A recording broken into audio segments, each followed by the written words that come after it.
Welcome to I Grew Up With. Today, we're talking about Colorforms. It's great in the arcade.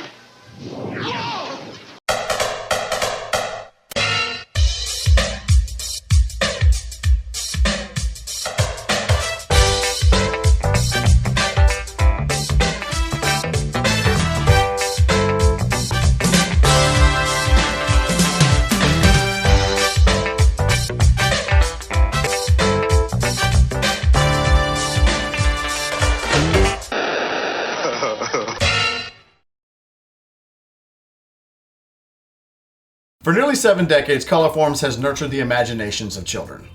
It has become a classic iconic toy on par with Slinky and Mr. Potato Head.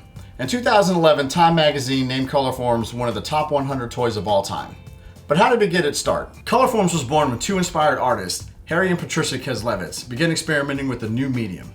It was a flexible vinyl material that seemed to stick to smooth surfaces. In 1951, they purchased rolls of colorful vinyl. They began cutting out colorful shapes and stuck them to the walls of their bathroom. The first Colorform set was hand cut.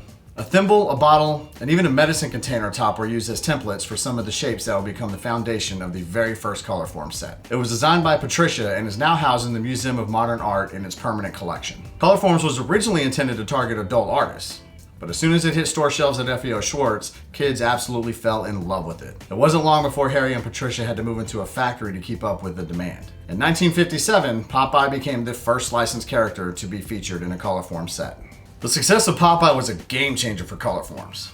It ushered in licensed Colorform sets throughout the decades, creating potential growth in sales that may not have been possible otherwise. This allowed children's imaginations to run wild with their favorite cartoon characters, TV shows, and celebrities. The 1960s brought us a Batman cartoon and Beatles Colorform set. The 70s gave us Barbie and David Cassidy Colorform sets that included a wardrobe to dress them any way you could imagine. Colorforms also created sets for popular TV shows like Star Trek, Welcome Back Kotter, and Sesame Street. The 80s and 90s saw Colorform sets from anything and everything pop culture.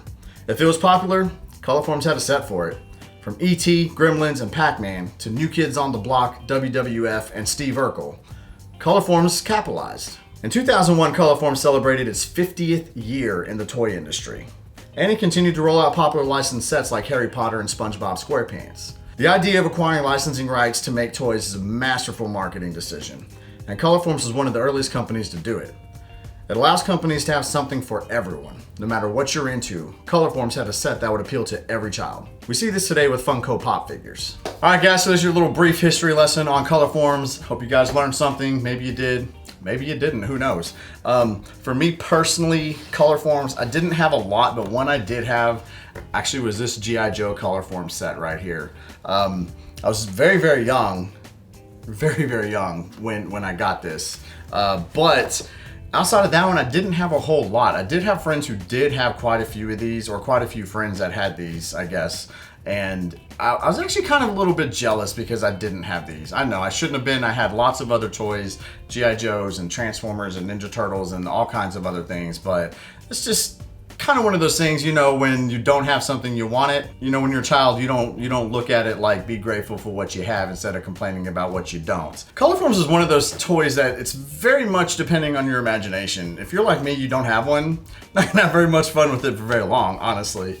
You know, you put the stickers on there and they don't do anything else. That's Colorforms. Thank you guys very much for tuning in, and go ahead and go check out my Colorforms collection video. Funding for the Game Chasers and the Shady J Show is made possible from our patrons on Patreon. Thank you.